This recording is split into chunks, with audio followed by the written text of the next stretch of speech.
Wesh les amis. Alors dans cette vidéo on va parler d'évasion fiscale. Parce qu'après les Panama Papers, les Swiss Leaks, les Lux Leaks, maintenant c'est Mediapart et un consortium de journalistes qui parlent du Football Leaks.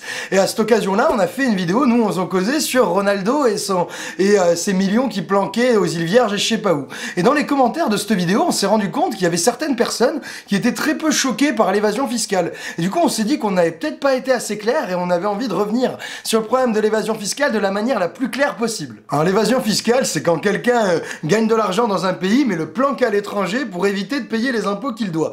Alors c'est une pratique qui est le fait que des très riches parce que si t'as pas beaucoup d'argent, ça vaut pas le coup de faire tout le micmac. Alors il y a un rapport parlementaire de 2013 qui estime que en gros, chaque année, l'État français perd 60 milliards d'euros de recettes fiscales parce qu'elles sont planquées à l'étranger.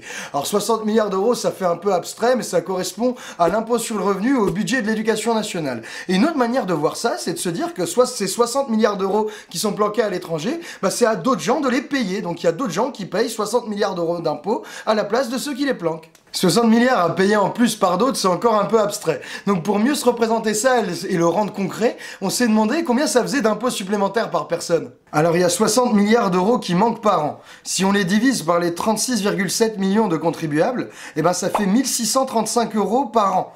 Puis, si on veut le mettre par mois, faut le diviser par 12. Donc ça fait 136,24 euros par mois par contribuable. Alors cette évasion fiscale, c'est quoi? C'est que chacun paye 136,24 euros d'impôts en plus tous les mois. C'est énorme. Hein. C'est chacun, c'est pas que ceux qui payent l'impôt sur le revenu. Hein. Dans les contribuables, il y a aussi ceux qui le payent pas, il y a ceux qui payent la taxe d'habitation, ceux qui payent la taxe sur l'essence, il y a tout le monde. Parce qu'évidemment, ils vont le compenser, le chercher partout. L'argent qui manque parce que les gros le planquent. Donc là maintenant on comprend très bien ce que ça représente pour nous tous, l'évasion fiscale et toutes ces sommes qui disparaissent. Mais quand on voit simplement 60 milliards de moins dans le budget de l'État, on sait pas ce que ça représente. On voit pas directement que c'est des budgets en moins pour les hôpitaux, pour les écoles et pour tout ça. On voit pas que c'est des taxes en plus pour nous. Ça on le comprend pas. Mais il y a un autre truc, c'est que l'évasion fiscale ça fait rarement le centre du débat. Hein. On n'en parle pas trop ni dans l'immédiat ni dans les débats politiques. L'évasion fiscale en un sens c'est presque invisible. Parce que pendant ce temps, il y a une autre fraude dont on parle beaucoup, c'est celle des profiteurs, des assistés, de ceux qui sont dans leur canapé tranquille.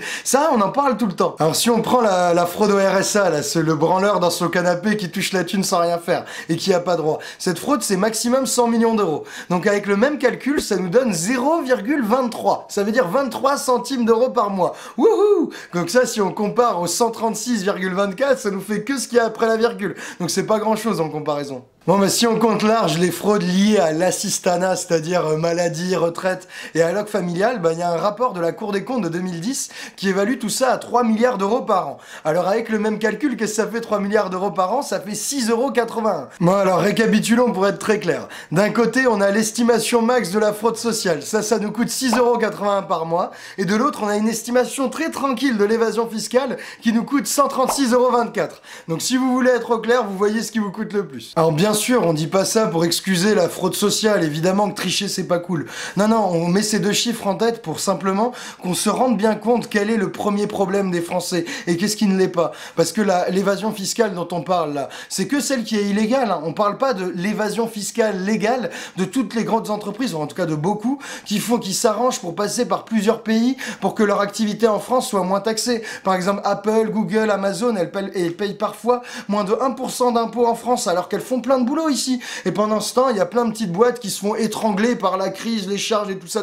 Donc imaginez là, avec ce qu'on dit sur l'évasion fiscale, toute la thune qu'on peut ramener. C'est colossal. Et quand on pense à ce que disent les grands partis, les partis de gouvernement, c'est eux qui sont là depuis 30 ou 40 ans. Hein. Donc c'est eux qui ont créé ce système et qui en ont profité. Il y a plein de membres de tous les gros partis importants qui ont des comptes à l'étranger et qui se sont mis bien grâce à ce système d'évasion fiscale. Et qu'est-ce que disent le parti anti-système là? Que disent les Le Pen? Depuis quelques semaines, le gouvernement a décidé d'envoyer le feu divin sur les évadés fiscaux en légalisant les écoutes téléphoniques, les infiltrations et les sources illicites. Alors, prenant acte de votre détermination, j'aimerais attirer votre attention sur un autre type de fraude dont le gouvernement n'a pas l'air de se soucier.